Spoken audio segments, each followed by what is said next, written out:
All right, Pro-Am Pod, number 2, episode 2. Glad to be with everyone. Thanks for joining us. My cohort in crime, Henry Berger. Welcome, Henry. Thank you. Glad to be back. Yeah. So what's going on today? It's another beautiful day. We're in Falmouth, Massachusetts. We got the sun shining. We got a lot of hockey coming up. Thanksgiving. We got some camps coming up. We have a huge skate on Friday, Saturday, and Sunday. We have 3 days of skates with a lot of kids. We have some kids from out of town coming. That's going to be fun. Chicago boys, whole group of them coming up to skate with you. That's going to be a nice time. Yeah. So, yeah, all good here. Let's see. Oh, okay, so we got our jerseys. I want to go over our jerseys. We got our jerseys hung up here.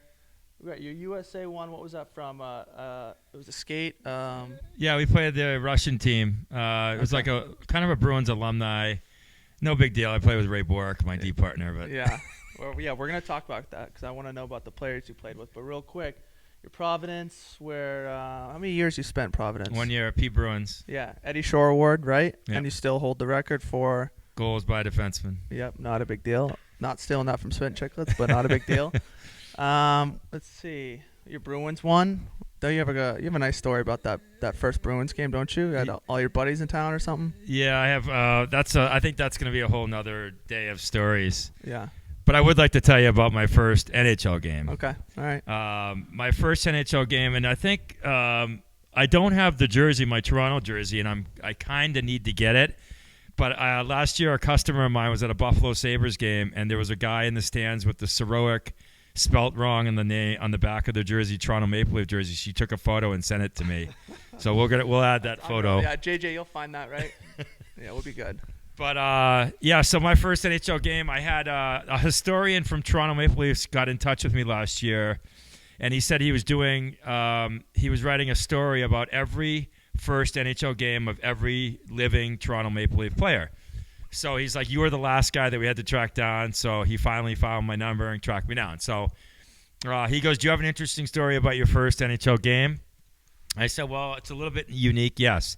I came into the locker room. It was in Calgary. I made the Leafs, and I had no expectation of making it. I came right out of Providence College. I had a great camp. I was in really good shape, and I worked hard, and everything came together. So I played in Calgary.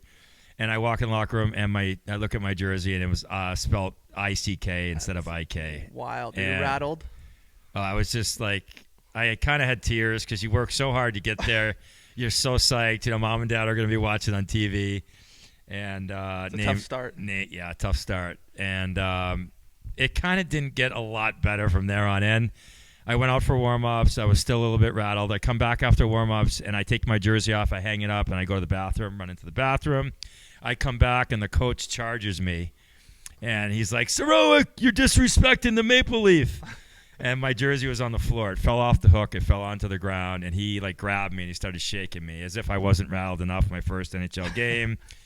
And so now I'm, shaking. I go out for the start of the game, Canadian American National Anthem, and I started the game, and I remember standing next to Wendell Clark. And I was rattled. I'm looking around. I'm like, how am I going to get into this game right now? My head is not in the game. I was nervous. I was freaked out by everything that was going on. And I forgot to take my bucket off. And Wendell Clark looks over at me during the Canadian National Anthem. He gives me a little elbow. He goes, hey, Rook, take your bucket off. So I take my helmet off.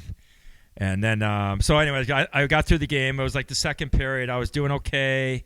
And then there was like a 2-on-1 coming against me. And Paul Stewart was the ref. Who I've become friends with. He's a Boston guy, infamous ref, and was a tough guy when he played. And he was reffing the game, and I had some choice words for him because he kind of tripped me up on the 2-on-1. I almost fell, and they almost scored. So I had some words to say to him. And then at the TV timeout, he came up to me, and he said, Rookie, you ever talk to me like that again, I'll take you out in the parking lot and pump you. So I'm like, oh, my God, the referee wants to fight me. But so I got through the game. I think I was -1, and then we were leaving Calgary Stadium. It was the Saddle Dome. I think it's still the Saddle Dome. And Joe Sacco was a good friend of mine. He was my roommate, and we were sitting together on the bus leaving the game, and there was a huge brawl in the parking lot.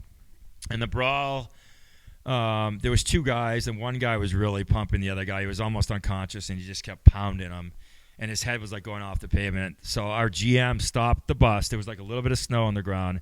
It was an mid-October night, and he's like, Kordic, Curran, get off and help our guy. And John Kordic, God rest his soul, and Brian Curran were our tough guys, big tough dudes. And so they ran off the bus to go break up the fight and help these guys. So you can imagine now in today's litigious era what would happen. Not gonna happen. Yeah, you'd be sued forever. But so they got off the bus, and Kordic ran over to the guy that was pounding the guy, and he went to like break it up, and the guy sucker punched him and hit him right in the face and kind of knocked Kordic down. And he had a jowl on him. You couldn't knock him down. So then Curran jumped in, second man in, and pumped the guy. So anyways. You're just sitting there like, this is the National Hockey League? What's going on here? Joe and I looked at each other. We're like, this is Slapshot Part 2. It was crazy. So that ended. Wow. But as those guys were fighting, our GM ran off the bus because he was freaking out that he allowed the guys to go out and do this. And he slipped. He was like probably 78, 80 years old. He slipped on the last step, and he fell back and hit his head. So there was like all these guys on the ground. Me and Joe, it was crazy. But Wild. that was my first game. And then the next day I find out that I get sent down to the minors. Yeah. So, we all have first game experiences. Do you have an experience that you were nervous about or that you... Yeah, my first game in juniors in the North American League. I didn't know, and we're going out for warm-ups, and I'm just ripping out there, and all the guys are warming up nice and slow, and I'm like, thinking I was a draft pick in the third round to that team, and I was like, all right, this is great. I'm going to play juniors. It's all going up, and the first 10 seconds, I'm ripping with my head down, stick handling. I go over the red line, which apparently it was a 2-minute penalty to start off the game, and one of the older vets yelled at me right away, "What are you doing?" I felt like an idiot. Oh, and even before that, my jersey was left on the bus because I got scratched the first game. I never got my jersey from the other kid trying to make the team. So 5 minutes to go, I don't have a jersey. The kid, it's all coming back now. I can't believe I haven't talked about it. But I didn't have a jersey. We're all sitting in. We're all doing a coach is doing a speech, and I'm sitting there with no jersey on. And he looks at me, "Where's your jersey?" I got the whole thing. But, coming out, everything's shoulda, coulda, woulda. I had a 2-on-1 that game that I still regret. I think if I scored, it would have kept me there the next game. But you live and learn. That a lot of what we deal with is dealing with adversity, right? So, like you said, next. So I didn't let it stop me. Ended up getting traded, and a couple weeks later, but just kept my eye on the prize and kept going. And I'm happy to where I made it and to where it's landed me here. So I really can't regret anything. Yeah, I was just thinking first games again. So then segue 10 years later, and I made the Penguins, and we played in Long Island. We played the Islanders' first game this season, and so I'm pumped up. I'm psyched. I spent all those years in the minors. I finally made it back to the NHL, and I was going around in warm-ups, and I ripped one off the crossbar. And to this day, I don't know. I don't know if Jaromir Jagr will ever see this podcast. He might. But I kind of probably need to confess, I ripped one and went off the crossbar and hit him in the face and cut him open. I don't even know how many stitches he got, but I don't know. Did he know it was you? I don't even know.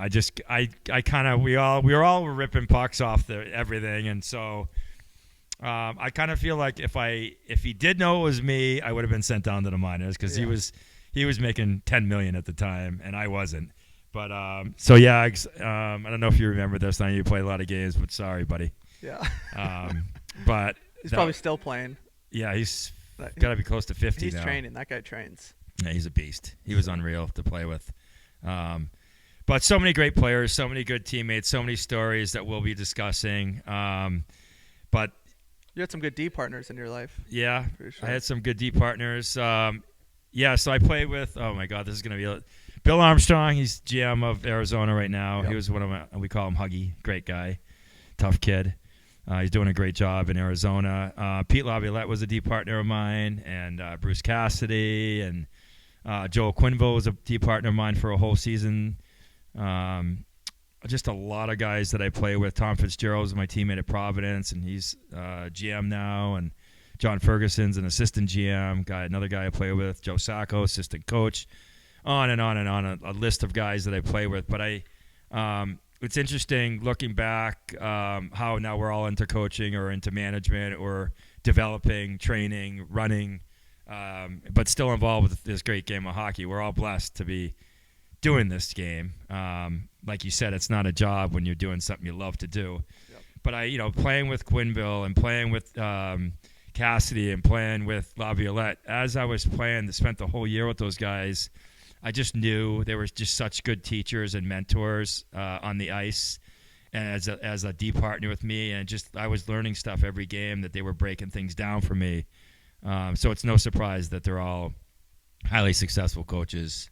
I want to touch on Yogs. I think you told me one time that he was covered or something. Maybe it was practice or a game, but he wanted the puck and he said just shoot it at him and he'll bat it down. Was that Yager you're talking? Yeah, I mean, so Yags basically said, "Listen, Jeff, when you come around the net on the breakout, if the wing option's not open, a lot of times people were double teaming him at the time. He's like, just throw a high saucer at me, take a wrist shot at me. I don't care, just rip it at me." So I used to come around the net sometimes. If he was covered, I would just shoot something. I would do an aerial pass, throw it in the air, and he would bat it down. He'd be on his way. It was unreal. I mean, he was a unique blend of 6'5", 230 with soft hands. Yeah. Pretty killed. It's a dangerous combo. It is. All right, we're signing off of podcast Pro-Am Podcast 2. Thank you guys all for joining us. Feel free to pass this on to all your teammates. And Henry, thanks for joining us today, and we look forward to our third episode. We have a lot of stuff to talk about. We have a lot of stories. Yep. We got a Rolodex of stories, and we got a lot of information, great information that I think parents can use and coaches can use to help their kids along in their careers. Yep, I'm excited. Let's All do right. it. Thank you. Yep.